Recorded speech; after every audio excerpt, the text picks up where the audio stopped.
Elite Physique University, your source for all things physique enhancement.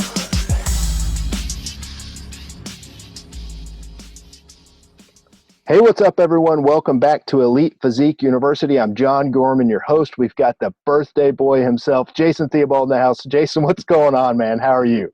I'm doing pretty well for, I guess, adding another year to my life here.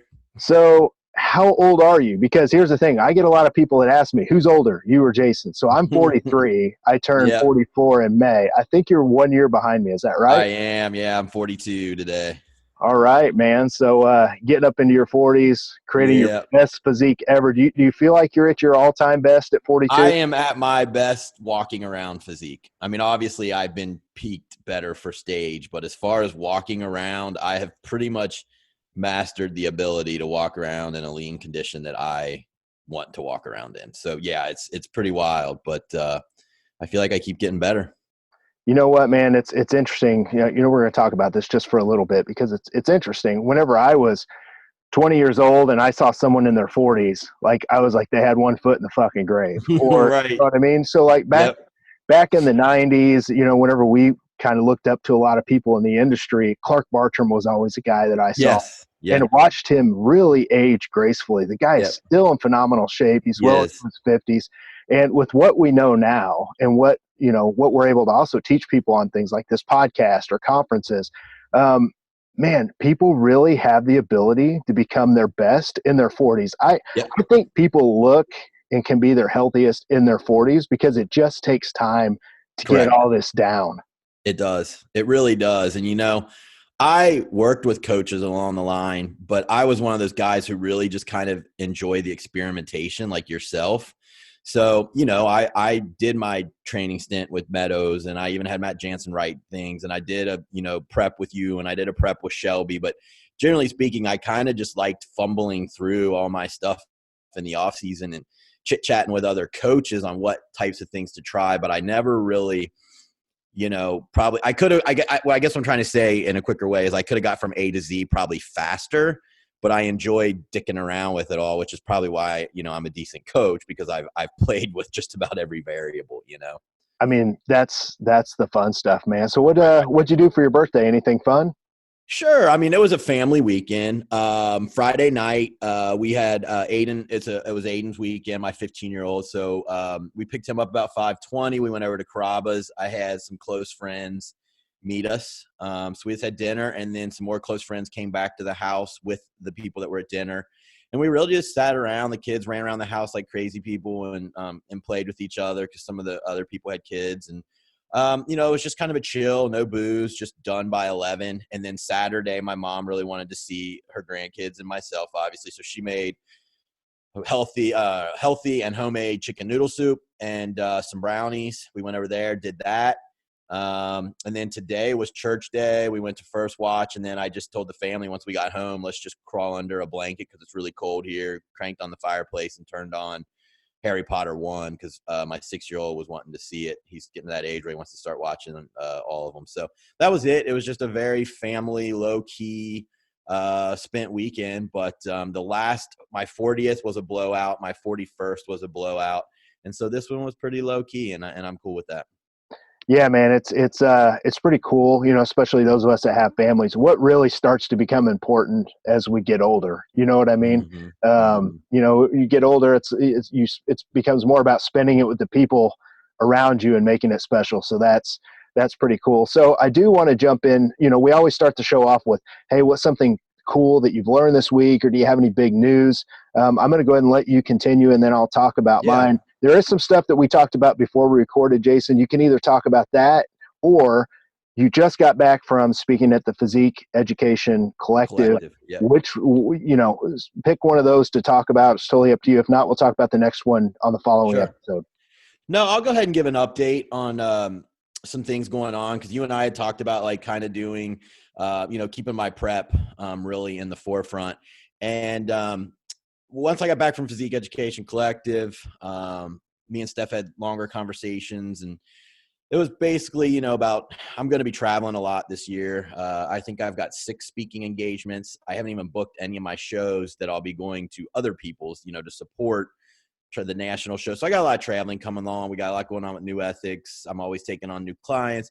And long and the short of it is we all decided as a whole that right now getting on stage and having that focus to hit 3, 4, 5 pro shows just really – it's really not where my focus needs to be. There's only so much energies I can give in a day, in a week, in a month. And, when you prep, you kind of get in that zone, at least I do. And I was doing pretty well to balance it and still eat out with the fam and still progressing. But there's that time where you really got to drop the hammer and, it's just going to be tough. So what I've decided to do is just go ahead and finish off on the diet. I am getting leaner, kind of doing it my way, still eating out with the family, and no pressure. And I'm going to do a photo shoot probably in 4 to 6 weeks. And I'll get to incorporate some new ethics stuff and just stuff like that for marketing for my site and different things like that. But that's probably all this year is going to be. But, I was looking at pictures the other day, not saying that I'm Albert Beckles by any means. The guy was phenomenal, but he won the Night of Champions at like 52. So, if you continue on this path of eating right, getting to the gym, I'm smart. I'm not going to, I can't predict a muscle tear, but the way I train and the smarts I use towards it, hopefully I can keep my joints and my muscles intact. And who knows, I'm not saying that it's a never, it's just not this year. So that's kind of where everything is right now with me and competing. So I respect the hell out of that. And I really want our listeners to understand it takes a lot of discipline to be able to make that call. And a lot of people, I know you and I help our clients make those calls sometimes. Yeah. I screen people to start. A lot of people come to me, and what people people understand that you have a lot going on. I personally really understand what you have going on because we share we pull back the curtain to see business wise what we both have going on. And sometimes you just can't, you can be good at a lot of things, but sometimes when you have to be great at one thing, like prep, it's really hard because it's not like you can stop with New Ethics. You can't stop with your clients. You can't stop with all the other stuff. And I'm on 2 podcasts now. I didn't even mention that, it's just a lot. And and knowing me, just being honest, competing wouldn't have been the thing that would take a back burner. I'd get wrapped up into it and I got to win. I got to try to win, and other things would take a back burner. And so, it's just one of those things that, I enjoy bodybuilding, man. I'm always going to eat right and I'm always going to train hard because I enjoy that hour and a half of my day. So who knows where it's going to take me. Hopefully I keep getting better and one of these days everything will kind of align and I can get back up there. So. Well, your physique just keeps getting better and you never stay too far away. So who knows what'll happen down the road. You're always 8 weeks or less out, honestly. Probably less than that most of the time. So that's cool. I am going to go ahead and crack this open. It's been a little while. It's not a monster, though. Don't worry. It's just a Diet Mountain Dew. Little less caffeine there. Yeah, like 100 milligrams less. So I am drinking. This is after this, I'm going to go train at the gym. So this is my pre-workout, my 50 milligrams of caffeine. It's nice when you're not having a ton of caffeine. 50 will actually go quite a ways. 100%. That's all that's in my pre-workout that I use. Yeah, so we're actually going to talk about that on a future episode, but I do want to let people know, and then we'll get to our topic of nutrient timing, pre-intra and post-workout protocols. But Jason, I've had so many people that I've helped with cholesterol over the last 3 months since I got back from the conference. Man, finally, I got my fucking numbers down. Finally. Nice. So check this comparison out, and then I'll just give a real quick synopsis of why it worked. So the last test that I had done, my trigs, my triglycerides were 173, which is really high. Now, that's not good. No, now they're down at 90. Nice. Much better. My HDL was low. It was 41. Now it's up into the low 50s, which is a lot better. My LDL was 240, and that was on a higher fat diet. And the breakdown of the LDL, which a lot of people don't realize, you have to get the breakdown of the small particles and things of that nature. And that breakdown was bad, but it was 240 total. Now it's down to 147. So about 100 points lower. I couldn't get the exact breakdown because the VA that I go to doesn't do that. So I'm going to go to any lab test now myself here in about another 3 weeks and just finish this 8-week plan up to get the breakdown. But, it's 100 points lower. So regardless, that's still a move in the right direction. dude, I've had so many people reach out. They're like, I'm just like you. Like everything I've tried to do, it doesn't work. So here, for those listening that need this, and that you need to understand how to lower your cholesterol, I've tried everything possible. A modified Mediterranean diet is what worked for me. I'm on HRT, so I can go lower fats. So I had like 40 to 50 fats a day. Yep. So that was key. My fats had to be low. And Jason, you kind of clued me into this because you're kind of the same way. Yes. I had to have a lower fat diet, but I'm also not a big carb guy. But if I wanted to have 100 carbs a day or 200, it didn't really seem to matter. I just kind of went off a feel. And then a higher protein diet of 250 to 300 grams a day so I could round out my calories. And the main supplementation that I had was a niacin, and it's not just any niacin, it's nicotinic acid. I added that and garlic, really for the most part, and some phytosterols, and eating things like spinach and blueberries and strawberries. And just over time of working out, doing cardio every day, it took me about 4 weeks, and I got my first test done through the VA, and all those numbers were lower. And I thought, I've only been doing this for 4 weeks. Let me give this another 4 weeks, stay pretty strict on it, and go get everything measured. Now, I do have a free meal once a week. I eat whatever I want. I just try and keep the fats low if I can. I might do some homemade pizza, but once in a while, like I had Chinese this last weekend, I'm like, you know what? It's okay. One meal out of all those meals every single week. Like, for me, I've got to be a normal human. Yes. Not a machine. So just to kind of give everybody a heads up, there is a way that you can work with this. If you have issues with your cholesterol, I'm by no means a doctor, but I've tried it all and I've found what works for me. And I went through that extensive training, and I really am starting to understand this. We'll get somebody on, and we'll do a complete episode on it, Jason, where people can understand cholesterol and calcium scans and all that stuff. So anyway, that's awesome, though. Yeah, man. It feels good. I'm just not. So nicotinic acid and garlic were the only subs you had to use. You didn't have to use krill oil or anything like that? No, I did add Cartitone. You'd mentioned that on the last podcast, or maybe when we were off air. I did add that. It's got magnesium, but I'd only use that maybe twice before my blood work. But I do have that in daily now. So now there is, injectable L-carnitine has been in the whole time, 600 mgs a day. That's fantastic, especially for lowering trigs. So there is that. So it's been all those things. Yep. But dude, it's a combination. It is inconsistency, a combination of consistency. So, all right, man, let's, enough about us and our lives. We'll pull the curtain back down, and let's talk about our topic today. And this is one that I'm super, super excited about, because not a lot of people talk about nutrient timing. They talk about things like 24-hour nutrition and stuff like that, but we're going to specifically break down pre, intra, and post-workout protocols. Let's kind of give a little history, because we have to get where we are today. We have to, and we've done this on other episodes, we have to talk about what we've done in the past and what we've kind of learned from. So when was the first time you started experimenting or using intra work? We're going to start with intra just for a history lesson. Like, when did you start drinking carbs intra workout? When did you start having your athletes do it? And what did it look like back when you first started? I first started it in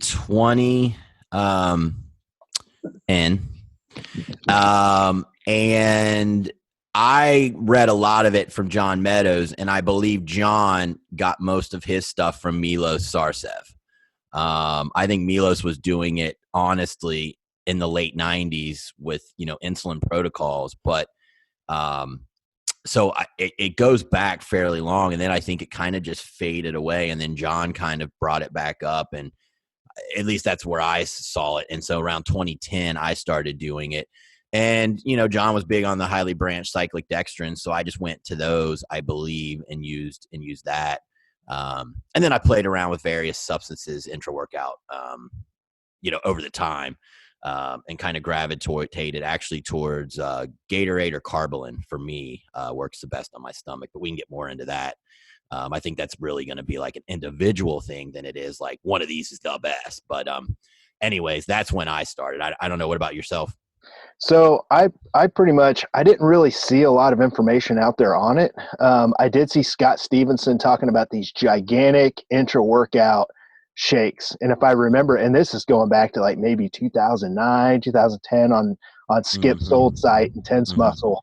And yeah, if I remember right, something like 2,000 calories intra-workout, because that's the cool thing about Scott Stevenson, man. Like he'll try all kinds of stuff. He'll push the boundaries, push all kinds of stuff. So, I started to kind of read about that, but I never really thought about it because, I'm fucking 155 pounds on stage at that point. Right. I'm like, all right, maybe I should drink 30 carbs intra. We'll start with that. Yeah. So, but what I did do is I started to kind of put it together myself. I was like, fuck it, I'm just going to start experimenting with this myself. And then with my clients. So right around the end of 2011, I'll never forget, I just had guys start drinking Gatorade and throwing a couple scoops of BCAAs in it. And I'm like, listen, you get about 35 carbs out of a 20-ounce Gatorade. Just mix all this up, or if you want to use the 1 liter bottle, that's fine. You get even more carbs. But I just wanted to start experimenting with it. And I started with my clients, and man, they started to really report some interesting stuff as far as strength, recovery, lack of soreness, all stuff that we're going to get into later. So that's when it all kind of kicked off for me. And once I saw that and I felt the difference whenever I was training, that's when I really started experiment with pre-workout foods, with intra-workout protocols, with post-workout protocols, to where it's gotten to the point where I really have a dialed in system now that leads to less bloat and things like that.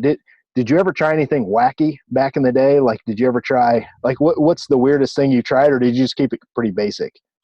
No, I did keep it fairly basic. I went through the highly branched cyclic dextrins. I went through waxy maize. I went through Carbolin, and I did the Gatorade. So I wouldn't say anything crazy, and then obviously, I mixed in different pump products and have kind of settled on certain ones now, and we can go over those, but nothing that I would call crazy. I mean, I'm not one of those people that can pound food in a big meal. So it wasn't like I was like, oh, I'm going to try 200 carbs and think I'm going to feel amazing training. I knew those types of things just weren't going to work for me. Did you ever try glycerol intra-workout? I remember back in the day, like Ben Hartman, I think, was the guy who was talking about a place you could get it by like the fucking bucket or something. Yeah. And dude, glycerol is cool and all, but like if you take way too much of it, get ready for stomach upset. It's going to run right through you. Yeah. But dude, it was, that was kind of a magical time. I was new in the industry. I was starting to learn, and all these guys are throwing out these cool ideas, and it's just kind of the Wild West. So it's like everybody's trying stuff, potato starch, oat starch, like waxy maize. Dude, waxy maize bloated me so fucking bad. It wasn't good for me either. No, it was so that's what kind of led to me trying all these different things just to help keep bloat down. Yeah. So that's kind of a cool little sneak peek of, what we used to do. Let's talk about, what'd you start doing with your clients? Did you just have them do what you were doing? And how'd that look? Yeah, mainly. I mean, I always usually dummy stuff on me, that's how I always kind of do things. From supplementation to training to anything I recommend, I always put myself through it first. And so, I wasn't going anything crazy, and I still really don't. I mean, I think for women, I was recommending maybe to start at 20 grams just to see how they do, 25 carbs, and men anywhere from 30 to 40 to start out. And then, like I said, I mix creatine in, I mix citrulline, beta-alanine. I mean, I've got a mixture of things that I do to put into it. EAAs, I use our Essential Energy, so I get my EAAs, and I also get the keto salt, so I don't need all that caffeine and overstimulation. I get a nice steady burn from the keto salts. So I combine that, citrulline, beta-alanine, and then the carbs all in a drink. And then, if people want to get even fancier, there's other stuff you can add, like that agmatine or glycerol, and there's a bunch of different things you can add. But I started pretty simple with my people. So I started having people, we'll talk about pre, intra, and post. And then what we're going to do is we're going to kind of settle this down, and we're going to go into a pre-workout meal type situation where we're both going to give recommendations. Then we'll talk about exactly what you guys can do intra-workout that we both found works the best. And then we'll talk about post-workout. But real quick, one thing I used to do is I used to, with pre-workout meals, I used to go with like a shake and Pop-Tarts, like right before, like sitting out in the parking lot, go ahead and have a Pop-Tart or 2 Pop-Tarts if you're a large individual, drink a shake, and then walk in and immediately 2 scoops of BCAAs, 30 to 40 grams of carbs from Gatorade, and then post-workout, another shake and, 1 to 2 Pop-Tarts.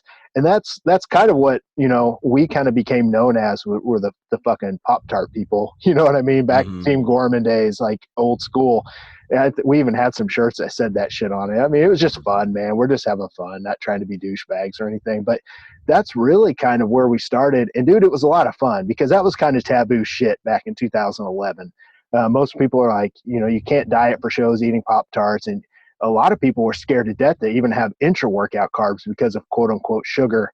Post-workout wasn't too taboo. I mean, guys like Skip were talking about cereal and stuff post-workout for a long time. So, but a lot of that stuff was taboo. But, I kind of moved on from there and found a lot better method.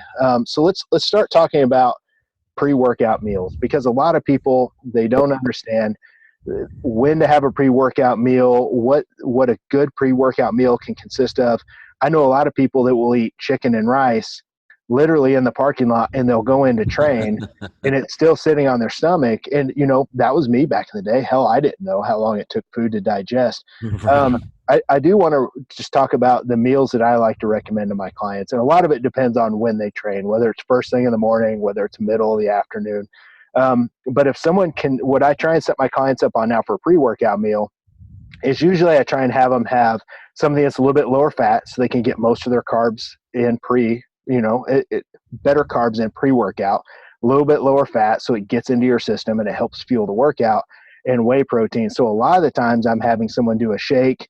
They can do fruit is great pre-workout, or you can have just low-fat carbs. Like my number one carb source I can recommend to anyone pre-workout is a potato, whether it's a baked potato, a white potato, a sweet potato, instant potatoes. Hell, Jason, I even have powdered sweet potatoes because I love them. They're in my pantry now, and I'll have a shake and some kind of a powdered potato literally 30 minutes before I go to the gym. I just kind of have that and I get ready. But the reason why I like a potato so much is, one, it's high in vitamin C, but specifically very high in potassium. Yep. And when you add something like sea salt to it, then you start to round out that electrolyte profile. Correct. And you're talking about getting a great pump in the gym, better contractions, better cell swelling, just better overall workouts. And something like, instant potatoes sits really, really easy on most people's stomach. I know you're big on potatoes, and I know you don't necessarily do that pre-workout, but that's my pre-workout meal of choice for myself and what I always recommend to clients. What about you? I know you do things a little bit different, but what do you feel about potatoes? Well, I've always liked potatoes. And it's mainly for the same reason you just said. The sodium potassium pump, you can really manipulate that really well because, a white potato is loaded with potassium. I mean, it's an astronomical amount if you look at them. So I've always been a fan, but I've found that if I need to start getting to like 70 or 80 carbs personally, those will actually sit on me.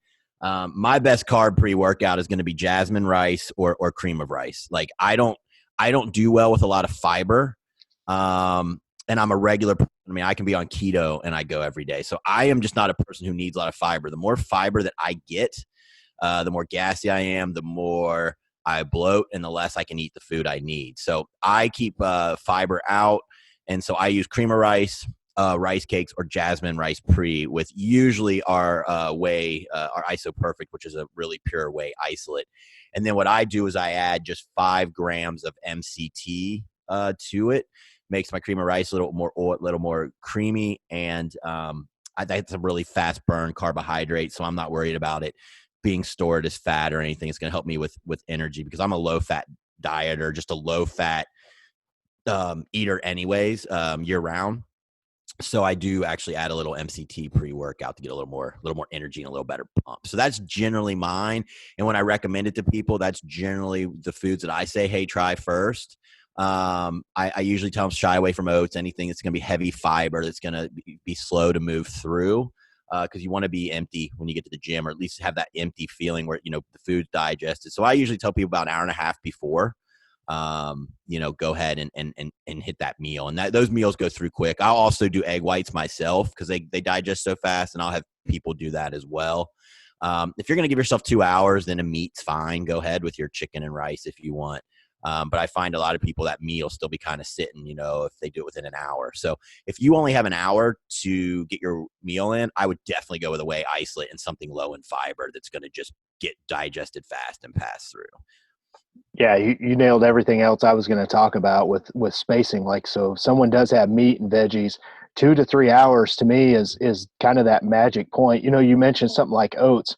So my pre-workout meal is actually in me now. I had some whey protein, about 50 carbs from oatmeal, but that's going to be about 2 hours before I train because it's sitting in me digesting right now as we record this podcast. Right. If I have oatmeal and then I go work out 30 minutes later and I'm drinking, intra-workout aminos and carbs, my fucking stomach is blown up. So to me, you're going to get better absorption, better digestion, which is huge when your stomach is actually not holding on to all of that stuff, all the bloat. So to me, to our listeners out there, I think bloat really and how your stomach feels really dictates what foods are going to be best for you. The one universal I can say with pre-workout meals is make sure you have some salt in your system. Yep. I'm not a big salt person.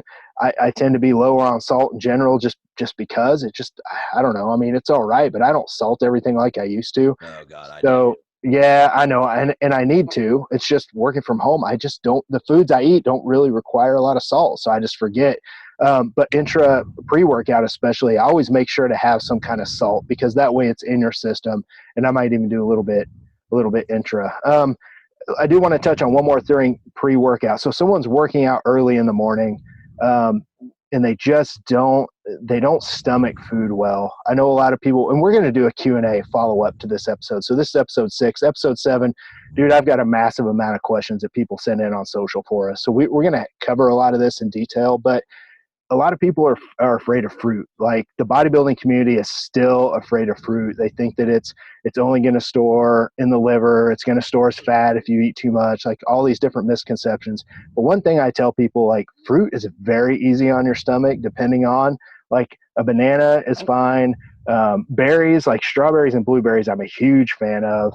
They're a little bit expensive, but dude, they digest and they sit on your stomach well. I just tell people, have your whey, have your fruit, 30 to 60 minutes before the gym, drive to the gym, and then start your intra-workout stuff, and you're going to feel good. So do you have any issues with fruit there on your end?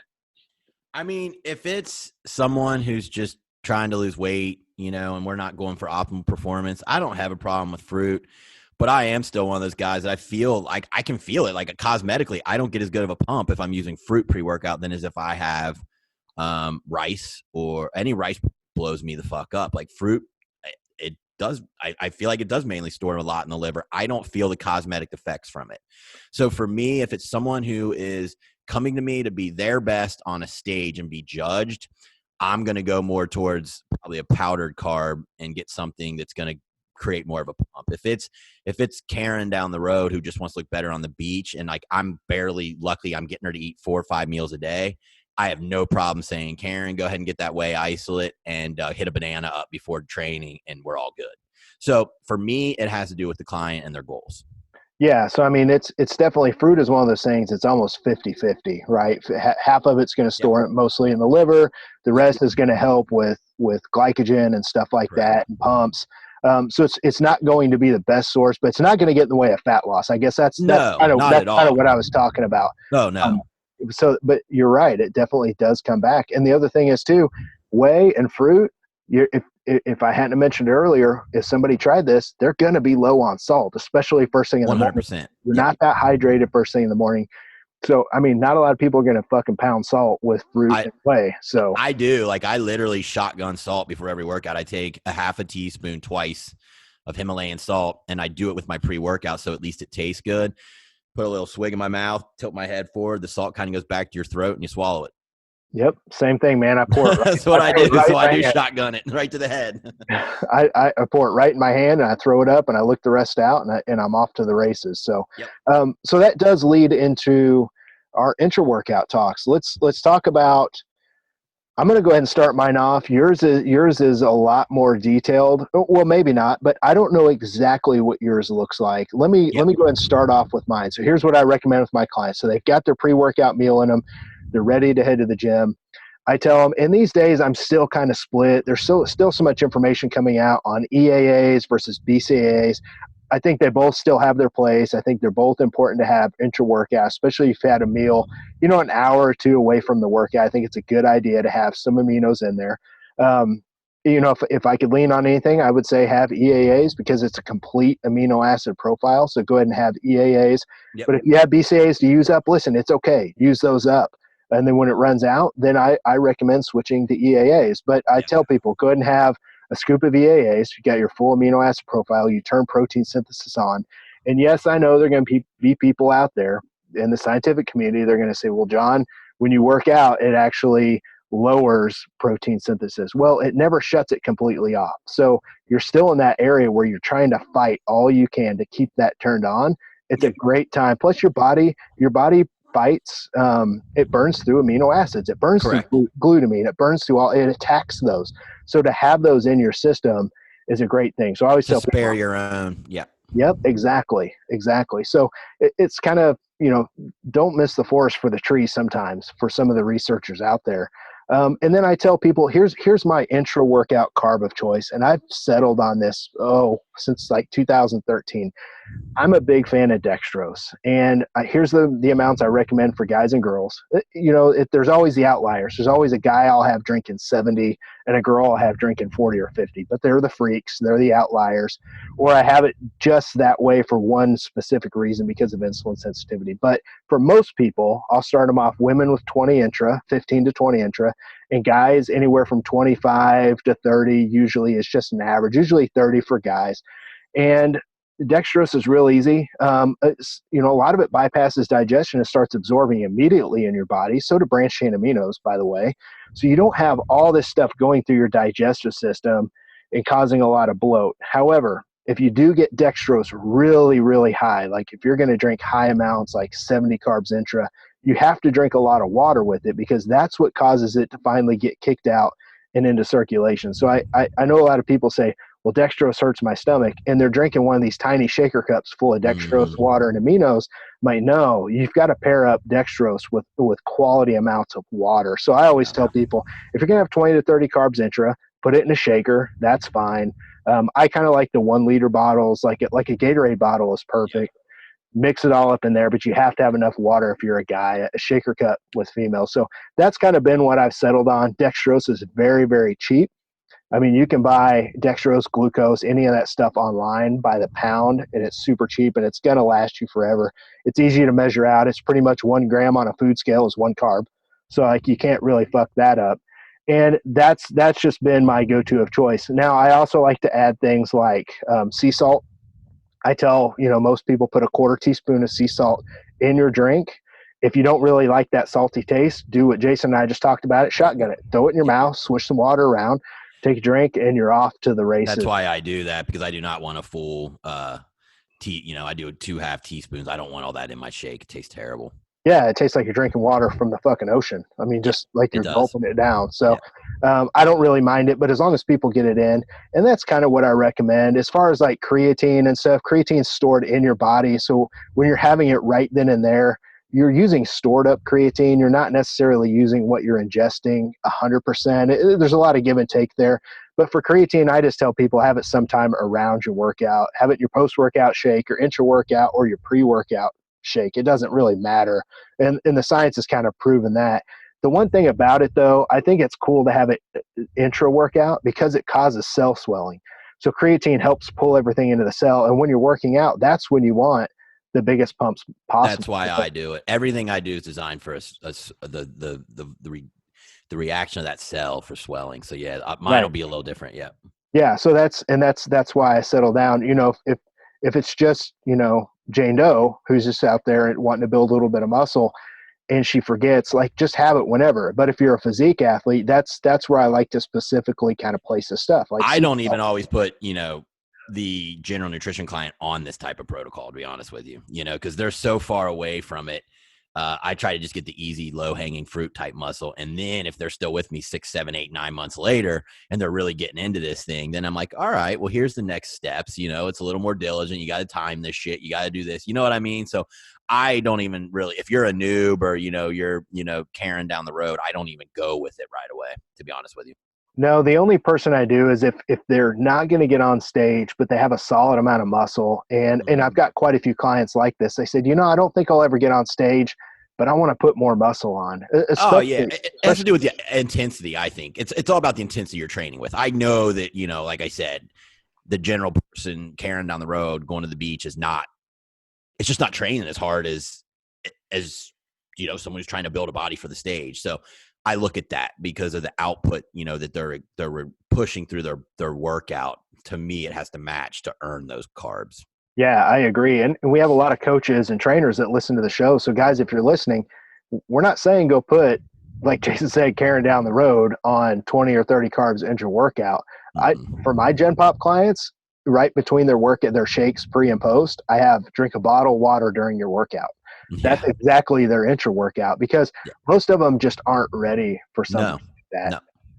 No. Man, I kind of lost where I was going to go on that. Let's go ahead and jump right into what you like to do intra-workout, all the way down to the nitty-gritty details. Okay. So I'll just recap, like John said, I'll have a client eat anywhere from 2 hours to 1 hour, depending on what the meal is.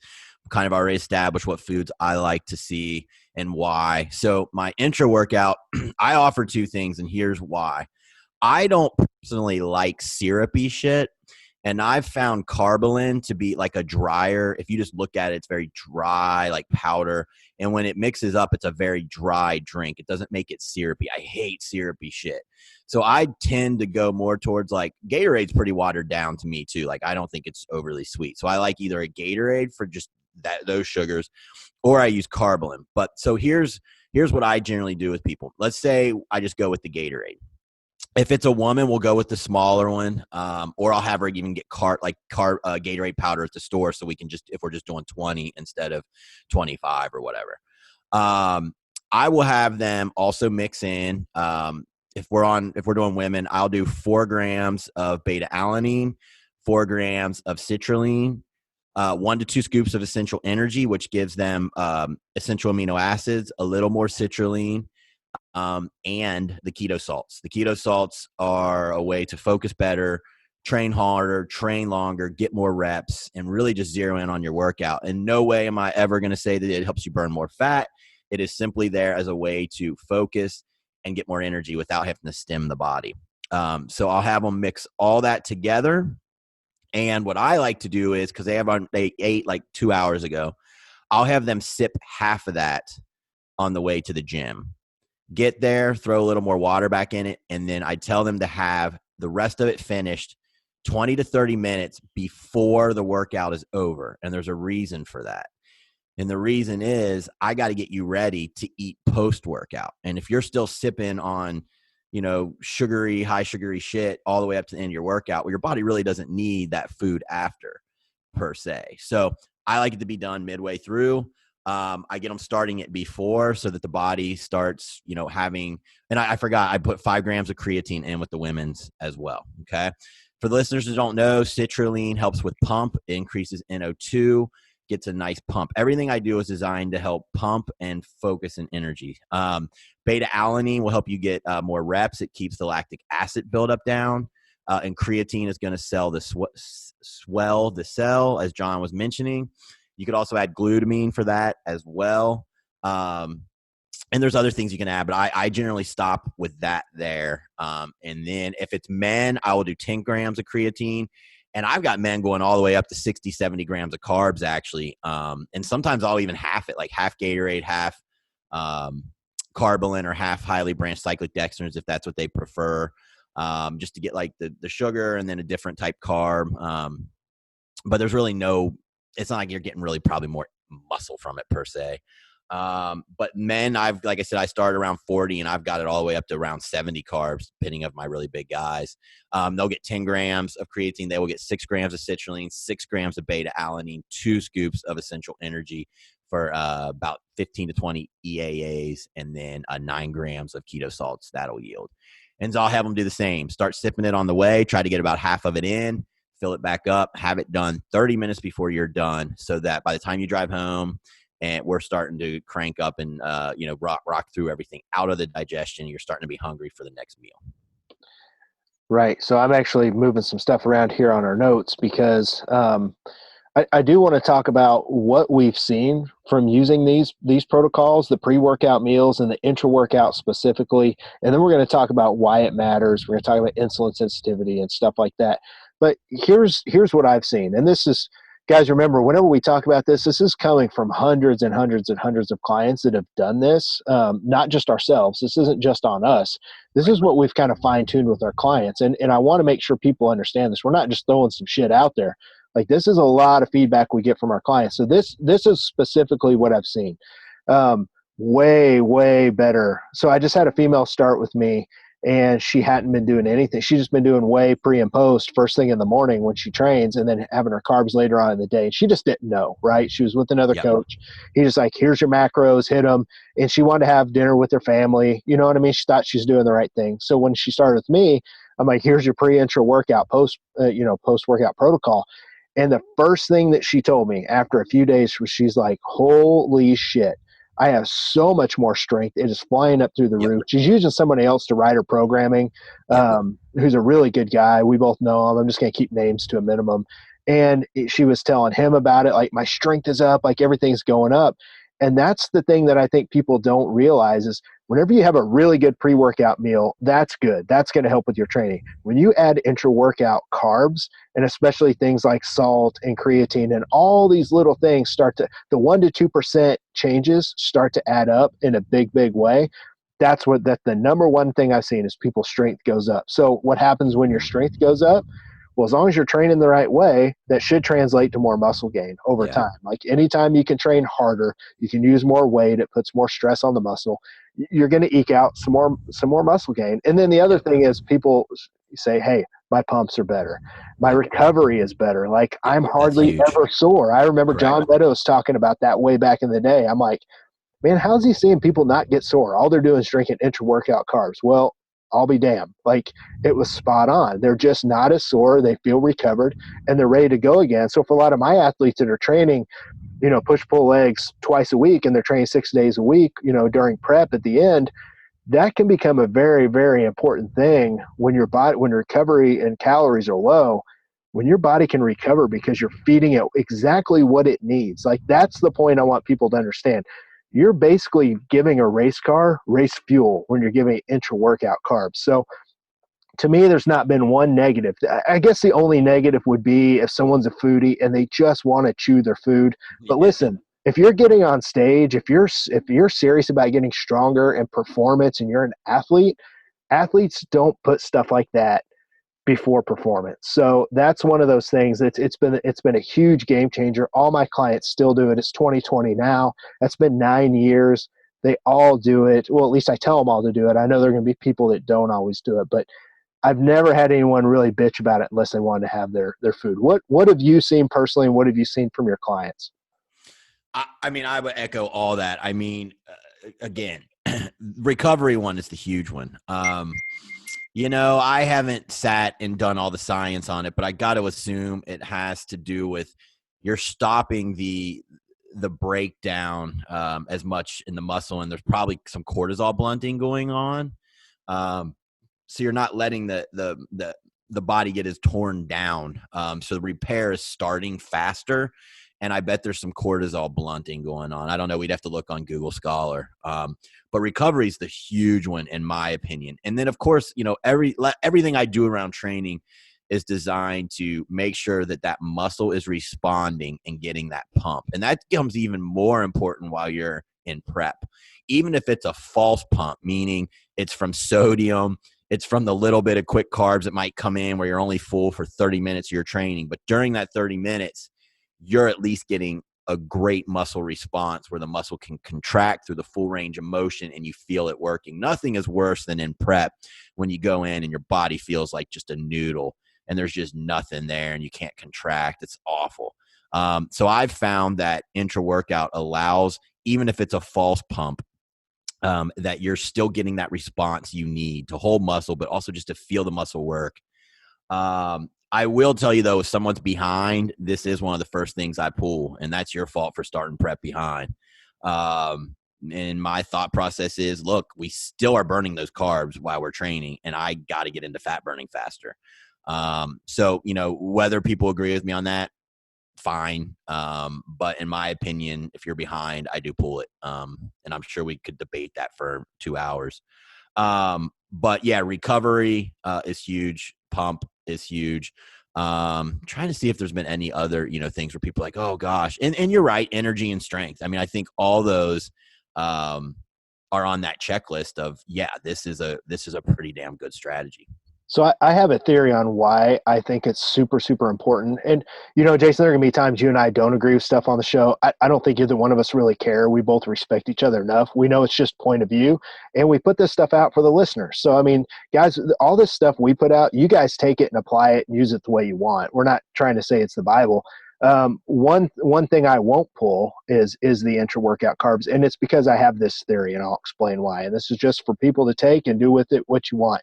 But a full cell, a wet cell, a muscle cell is an anabolic cell. So Correct. the flatter someone is, protein synthesis stays elevated better. It's just muscle growth is much better when you have a little bit of cell swelling going on. Yep. So to me, there's two reasons why I don't pull it. One is because if you can get that pump, like that feeling of being flat as fuck sucks, especially when you're training. So if that is helping someone, they report to me that they're still getting pumps, I'm going to leave it. That's one thing. The other thing is if they can keep protein synthesis elevated at a time when their body's in a state of trying to fight to hold on to muscle, I think it's one of those important things. And then finally, I know if someone's on lower carbs, they're going to use those carbs for fuel. They're not going to they're going to use them. Their insulin sensitivity is better is what I'm trying to get at during their workout. I think during training is the time when insulin sensitivity is the absolute best. And if someone's going to have 30 carbs intra, I'd rather them have it there than post-workout or pre-workout if they just had to pick one. Usually by that time, I'm taking somebody keto. Like if they're at that point, I'm fucking taking them keto anyway. But I just never specifically pull it. But I'm completely open-minded to that being wrong, with that being said. That's my theory. I haven't had any issues with it. But when someone does get that load where I have to worry about that, I'm fucking taking them keto. There's just some women that I either don't think they're training hard enough, or I feel like we've got to just get right into fat burning. I can't have you spend in the first 25 minutes of your workout burning off 25 carbs. Like, I just want you to tap in. You know what I mean? I want them to go in there. Pre-workout was done 2 hours ago. I want them to go in and be in a good fat burning state, because I just don't think they generate the effort that needs to be there. And it's no knock on anyone. Like, learning to train with true intensity to really build a champion physique, it takes time. Like, it took me a long time to be able to get in there and from rep one, feel that muscle just, through the whole range of motion, just fighting for every bit. You know what I mean? It took years to find that. And I don't think everyone has that right away. So if someone's struggling to lose fat and they're behind, I am going to pull it. And it's just a difference in opinion. Sure.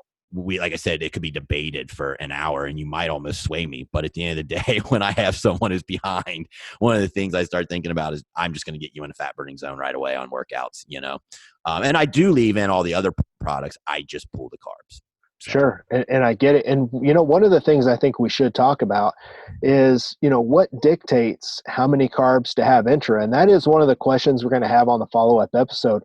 But guys, I know for me specifically, I have some clients, they just have to train with a lot of volume. They have to get to grow. They're stubborn. I've tried, cutting their volume back. I've tried, cutting back to once a week on body parts. Sometimes it has to go to twice a week. It depends on their rep ranges. So like the more someone's training, the higher volume that they're doing during that workout means the more carbs they can have during the workout. If someone's only going in doing a quick 30-minute circuit, like if I have a bikini competitor where she looks pretty good, we're not trying to get her to grow, we're trying to minimize all that stuff. I'm not going to have her drinking 30 carbs intra-workout. I might have her drink 10 to try and hold on to some muscle, because I think it's important to holding on to muscle as they get leaner. 100%.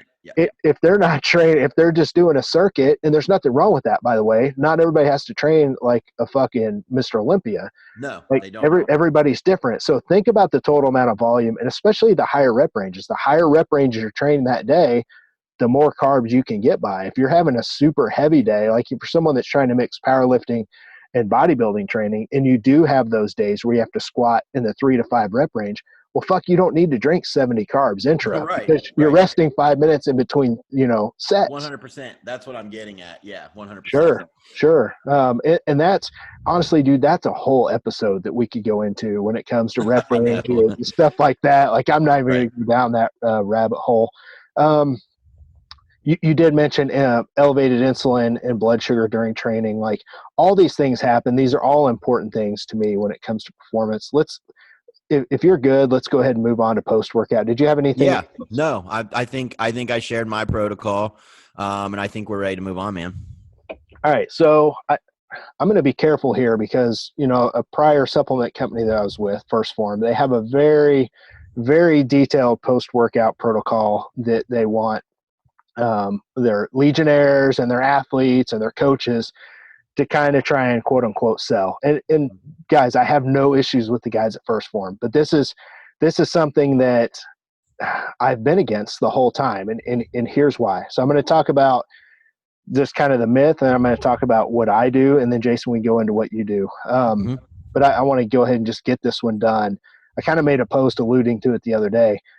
Over there, they really want us to push that you should have a fast-acting whey post-workout, which I agree with 100%. I think you should turn all the machinery on for muscle growth as soon as you're done, especially when you train really, really hard. I don't think it's important to wait. A lot of people say, oh, you should wait. The only time I think someone should wait is kind of like what you said, Jason, if they've drank quite a few carbs intra-workout and they just finished them up as they got done training. Well, let your blood sugar go ahead and kind of clear. You need to let that come down. And I feel like if you want to stay lean and grow, I feel like you need to let that come down and give the body the food when it needs it, not when your blood sugars are still 130, 140, 150. So. Yeah, I agree 100%. So most of the time I'll recommend, and I put there on my sheet, go ahead and 30 to 60 minutes after you work out, go ahead and have a whey shake. Usually most people are doing it within 30 minutes because they're hungry, and that's completely fine. So I think we all agree that whey protein is the way to go here. Mm-hmm. Their whole stance with their product Ignition, which it's glucose, it's dextrose, it's the same thing, is they said that you need to get everything just kind of slammed into the cell. You need to get glycogen replenished as fast as possible so you can start the repair process faster. And there's a whole thing. And, back in the day, that's what we always thought. Here's my issue with this, and here's why I'm addressing it now. It's not a shot at First Form or anybody else. I have a lot of their legionnaires that are clients of mine. I've never recommended that. And here's the reason. It's been studied. Insulin does not do anything to protein synthesis. It's been proven. Insulin is a storage hormone. It doesn't cause protein synthesis to elevate. It doesn't cause it to extend out. Fuel sources cause that. Things like carbs and fats, like they cause the process to be fueled. Mm-hmm. So insulin causes glycogen to get stored faster. Well, that's great. But the only time that really makes a big difference is if someone has to go train again that day. So think of like Leslie as a CrossFit athlete, and she's doing a workout, and then an hour later, she's got another one to do. And then 2 hours later, she's got another one. And she's at a big event. Of course, you want to have dextrose post-workout, get all that replenished as fast as you can, along with electrolytes, and that's great. But for the normal human being out there, the person that's done training, there's no science to that whatsoever. And most people don't want to have a shake and drink dextrose, 50 carbs post-workout. They want to be able to eat their food. They want to be able to sit down, chill out. And I also have another theory, and this has been proven with protein. But on a prior episode, I talked about this. Dr. Gay Wilson tested protein out by itself and protein and carbs post-workout. And protein by itself elevated protein synthesis and growth for 90 minutes, and then it started to tail off. Well, protein and some carbs, and I believe they were medium glycemic index carbs. I'll have to go back and look. Those carbs fueled growth for out to 3 to 4 hours. So if you have something like whey and dextrose, it's just going to spike everything really fast and then come back down. If you have any other carb source like cream of rice, I'm really big on post-workout, or rye or potatoes, again, it's going to actually extend out growth, in my opinion, better than dextrose. Now, no one has studied that, but it makes sense because dextrose is immediately stored. It's not going to fuel anything. It's going to be turned into glycogen faster. So those are the number one reasons why I just don't agree with that protocol. And that's why I just tell my clients, have whey and have any low-fat carbs that you want that sit good on your stomach. And really, you could switch your pre and post-workout meals with my clients. And a lot of the times they might even be the same thing: cream of rice, potatoes, and whey. Those to me are the staples. And I have to put that out now that we're on a little bit larger platform, because I've been against that ever since I was there, and it was kind of a sore spot. And I just won't promote something when my clients don't want to fucking do it. And here's another reason. They don't need to have dextrose post-workout because they're having it intra. Correct. So that's the other thing. Guys, there's no magic. People are trying to sell stuff, and they also believe it's real. But I can tell you right now, there's no proof behind that. You don't have to drink dextrose post-workout. Jason, what do you recommend? So I recommend people drive home. There's no need to slam anything right at the gym. Like, let your stomach just take a little break, because you've hit a nice protein before. Now you've hit an intra-carbohydrates with essential amino acids, so more amino acids. I let people drive home, and then here's where I kind of say, listen, if you're still not hungry, get a shower. If you're hungry, then go ahead and eat. And I'm a big fan, again, of low fiber, things that can pass through easier. I like cream of rice. I like rice cakes. I will allow the flavored ones, post-workout. Have had many of bodybuilders get shredded using those then. And I generally won't pair much fat with it, but it'll be just like you were explaining. Like, it doesn't have anything to do with powdered carbs. Like, go ahead and sit down, have a meal. I would even be fine if someone really wanted to eat their protein and do egg whites. Those will digest pretty fast. But generally speaking, I'm like you. I want a clean whey isolate. I always program my ISO perfect. And then, if I'm programming someone's diets and they're not picking their foods, I'll probably pick cream of rice or some instant mashed potatoes. I like the Hungry Jack, and I have about 3 boxes upstairs in my cupboard. They're quick, they're easy, and they don't taste bad to me. Get a little salt on those bad boys, they're good. So that's generally where I'm at as well. So very similar to you post-workout, but sweet potatoes would work too. Oatmeal would work too. Like, it has a little more fiber. It's going to be a little slower digesting, but it's all going to work to, like John said, extend protein synthesis. I think post-workout, you've already hit, what you need at that point for your pre and your intra. I think sit down, like you said, relax, have a meal that you actually enjoy, and you'll be doing just fine. I don't think there's like some ultimate post-workout carb. I don't either, or protocol. And I think when people start to look at all this, like if you wrote all this down on paper and you're looking at your pre-intra post-workout protocol, back in the day, we used to think post-workout was the most important meal of the day. And I think it was back then, because you weren't doing all these things to maximize pre-workout and intra-workout. So when you maximize those two things, I don't think post-workout becomes this huge, this big deal like it used to be back in the day, to where you just kind of showed up. You might have some aminos during your workout, and then you can destroy your body during a workout, and you do all these things to get it to get broken down so it'll grow. Well, then, post-workout, you are trying to replenish all this stuff. So it was one of those things now where you start to maximize everything. You don't have to really worry about it. Your body is kind of in a chill mode after that, and you're just giving it a little bit more of the things that it needs. Yeah, I mean, think about it from another way. Like, for our listeners, I think a lot of them are pretty, savvy, and they probably know that you have to be parasympathetic to truly digest. So, post-workout, you're still not completely, calmed down. So the more you get, parasympathetic, the easier that food's going to digest too. So that's why I like kind of a warm shower. If I'm not hungry when I get in, I'll hit a warm shower, calm down more, and then I eat my food, and everything seems to digest better and just sit better for me. But again, if I get in the door and I'm ravenous, I listen to my body. I get my shake together and my cream of rice, and I sit down and eat, or my rice cakes, So I think post-workout, listen to your body. Like, if you don't have that hunger response yet, give it a little time, and then have it. So Jason, real quick, finally, we're gonna talk about one more thing, and then we're gonna give away. We've got our final winner that we're gonna announce for the review contest, and then I'm gonna go over a little bit about some of the questions that we're gonna have on the next episode. But one more final thing I want to talk about: when someone's dieting, or you're dieting them down as their coach. And I'll talk about it. And I think we're going to be on the same playing field here. If someone's dieting down, they're having carbs at 5, 6 meals a day, 4, 5, 6 meals, and you start to take away their carbs. Are you taking them away, the carbs away at the meals away from the workout, and then whittle them down to only their carbs around the workout? Like, that's what I'm trying to say is that's how I do it. I will pull from other meals, and I make sure that the pre, intra, post stay strong. And a lot of times, by the time I'm in a diet mode, I would say about 70% of the carb intake for me, is going to be around the workout. And then they'll get a little bit at meal 1 or maybe meal 2 if I want them to have kind of a carb fast up till maybe say 10 o'clock or something. And I do that with some people.